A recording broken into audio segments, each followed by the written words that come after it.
اور دیکھو جیش ہے کچھ بھی نہ کرے، آج جیش نے کچھ کیا، کوئی کاروائی نہیں ہوئی نا، لیکن مودی کی تکلیف میں کوئی کمی ہے آج؟ نہیں ہے نا۔ یہ ہے ایک مومن کی شان۔ آپ کچھ نہیں بھی کر رہے، آج ہم بس صبح اٹھے ہیں، ناشتہ کیا ہے، ابھی تھوڑی دیر سبق پڑھیں گے، جا کے سو جائیں گے، لیکن مودی کو اتنی ہی تکلیف ہوگی صبح سے لے کر شام تک۔ جیش کے باقی امیر صاحب آج صبح اٹھیں گے، اپنا تھوڑا بہت لکھیں گے، اپنا کچھ کام کریں گے، کوئی 2-4 خطوط کے جوابات لکھیں گے کریں گے، اور شام کو انشاءاللہ سو جائیں گے اور کوئی کام نہیں کریں۔ لیکن مودی کو آج بھی ان کی ذات سے اتنی ہی تکلیف ہوگی جتنی پلوامہ والے دن تھی۔ مومن ہے نا بھائی، اس کا زندہ رہنا بھی تکلیف ہے آپ کے لیے، یہ ہوتا ہے مومن۔ جیش ہے، اب ادھر کتنے لوگ پکڑے ہوئے ہیں، کتنے گرفتار ہیں، کتنے بیچارے جو ہے وہ چھپتے پھر رہے، کتنے کچھ ہے، خود جیش یہاں پریشانی میں، لیکن مودی کی تکلیف میں کوئی کمی نہیں ہوگی، جیش کتنی بھی پریشان رہے۔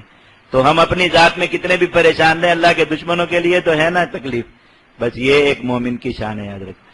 میں اپنے ساتھیوں سے ایک بات کہا کرتا ہوں کہ اللہ تعالیٰ ہمیں کچھ بھی نہ دیتا اور دنیا میں کچھ نہ ملے، الحمدللہ ویسے بھی الحمدللہ اللہ تعالیٰ کا فضل ہے، اپنا آپ سب کے سامنے جماعت کا ایک ایک فرد، جو جتنے بھی ذمہ داران ہیں جماعت کے، داڑیاں سفید ہو گئیں اس جہاد میں، بچپن سے کئی لوگ لڑے تھے ماشاءاللہ جو ہے وہ بوڑھے ہو گئے اسی جہاد کو کرتے کرتے، ان کو کوئی اس چیز کی فکر نہیں ہے کہ جہاد کے نتائج ملے یا نہیں ملے۔ ہمارے اپنے جماعت کے ساتھی، ہمارے شورا والے، ہر ایک آدمی اپنی پوری زندگی سب کے سامنے رکھ سکتا ہے کہ جہاد سے کچھ بنا ہے نہیں۔ ہمارے ساتھ جہاد میں آنے والے لوگ، آج کسی کے 4 ہوٹل ہیں، کسی کا کچھ بنا ہوا ہے، تو دل میں کبھی یہ خیال اور حسرت بھی نہیں آتی کہ کاش ہمارے پاس بھی یہ سب ہو۔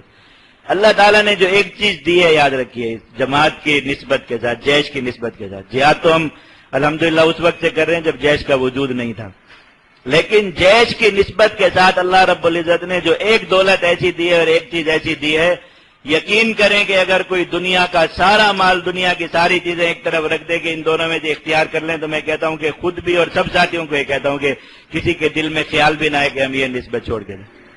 اللہ تعالیٰ نے قرآن مجید میں ہمارا جو سب سے سخت دشمن اسلام کا قرار دیا وہ 2 اقوام کو قرار دیا کہ جو عداوت کے اعتبار سے اسلام کے شدید ترین دشمن، ایک ہیں یہود اور دوسرے مشرکین، اللہ رب العزت نے قرار دیا۔ اور نبی کریم صلی اللہ علیہ وسلم کا سب سے زیادہ جہاد کس کے خلاف ہے؟ مشرکین کے خلاف۔ سب سے پہلا جہاد کس کے خلاف ہے؟ مشرکین کے خلاف۔ حضور زخمی کن کے ہاتھوں ہوئے؟ مشرکین کے ہاتھوں۔ حضور نے قتل کس کو کیا اپنے ہاتھوں سے؟ مشرک کو۔ حضور نے کسی یہودی نصرانی کو اپنے ہاتھ سے قتل نہیں فرمایا، لیکن مشرک کو اپنے ہاتھ سے قتل فرمایا۔ تو مشرکین کے خلاف جہاد کو نبی کریم صلی اللہ علیہ وسلم کی سیرت کے ساتھ ایک بہت خاص تعلق ہے اور بہت گہرا تعلق ہے مشرکین کے خلاف جہاد۔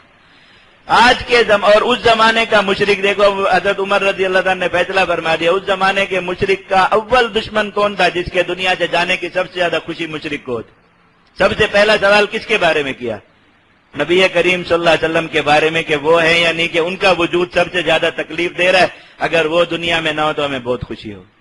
یہ نبی کریم صلی اللہ علیہ وسلم کی کتنی بڑی نسبت ہے کہ آپ مشرکین کے دشمن نمبر 1 ہوں، اور آج آپ دنیا میں کسی مشرک سے پکڑ کے کوئی بھی شخص ہو، اس سے یہ پوچھ لیجئے کہ آپ کا دنیا میں دشمن نمبر 1 کون ہے، وہ کیا کہے گا؟ جیش کے علاوہ کوئی لفظ اس کا جواب نہیں۔ آپ مودی سے لے کے کسی نچلے درجے تک کے کسی ایک دشمن سے پوچھ لیں، اور میں نے کتنے سارے وہ کلپ وہ کر کے رکھے ہوئے ہیں کہ وہ بڑا چبا چبا کے یہ لفظ کہتے ہیں، بھارت کا دشمن نمبر 1 مسعود اظہر، یہ چبا چبا کے یہ لفظ بولتے ہیں، وہ بھارت کا دشمن نمبر 1۔ کتنی بڑی شان ہے، یاد رکھو۔ ابو جہل کا دشمن نمبر 1 کون تھا؟ محمد صلی اللہ علیہ وسلم۔ آج ابو جہل کا جھنڈا کس کے ہاتھ میں ہے؟ مودی کے ہاتھ میں۔ مودی کا دشمن نمبر 1 کون ہے؟ ہاں دیکھو، انڈیا مکہ کے مشرکین کی دشمن نمبر 1 جماعت نبی کریم صلی اللہ علیہ وسلم کا لشکر تھا۔ ہندوستان، دنیا میں مشرکین کا ایک ہی ملک ہے، بس ایک ہی ملک ہے مشرکین۔ نصارہ کے تو کتنے ملک ہیں، اور یہود کے دنیا بھر میں، مشرکین کا ملک دنیا میں صرف ایک ہے، ان کی ایک ہی طاقت ہے، وہ کون سی ہے؟ ہندوستان۔ ہندوستان کا دشمن نمبر 1 کون ہے؟ ہاں، یہ دولت اور کہیں مل سکتی ہے؟ آپ کبھی یہ احساس کر کے سوئیں تو صحیح کہ ہم اللہ کے سب سے ناپسندیدہ کفار جو مشرکین ہیں، ان کے دشمن نمبر 1 دنیا میں کون ہے؟ ہمیں کچھ نہ کر سکیں، کچھ بھی نہ بگاڑ سکیں، لیکن ان کو تکلیف تو ہے کہ ہم ان کے دشمن نمبر 1 ہیں۔ یہ کتنی بڑی شان ہے بھائی، کبھی ذرا اسی بات پر تو غور کرو. اللہ رب العزت نے ہمیں اس جماعت کی برکت سے کتنی بڑی ہے دولت عطا فرمائی. یہ اعزاز ہم سے انشاءاللہ جب تک جینا ہے اسی دھن میں جینا ہے کہ یہ اعزاز کوئی نہ چھین سکے کہ ہندوستان کسی دن یہ کہے کہ آج ہندوستان کا دشمن نمبر 1 جیش نہیں ہے بلکہ دشمن نمبر 1 کی جگہ پہ کوئی دوسری چیز آ گئی. ہم اس اللہ تعالیٰ جس کو نمبر 1 بنا دے اس کی ساری زندگی کی محنت یہ ہوتی ہے کہ میں نمبر 1 ہی رہوں.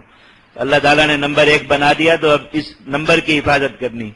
اب ساری زندگی اگر اسی میں گزر جائے تو یہ کوئی وہ نہیں ہے، لیکن اس دھن کو نہیں چھوڑنا انشاءاللہ کہ اللہ کا دشمن مشرک ایک دن بھی یہ ہم سے سکون نہ پائے اور ایک دن بھی یہ نہ سمجھے کہ ہماری اس کے ساتھ دشمنی میں کوئی کمی ہو گئی.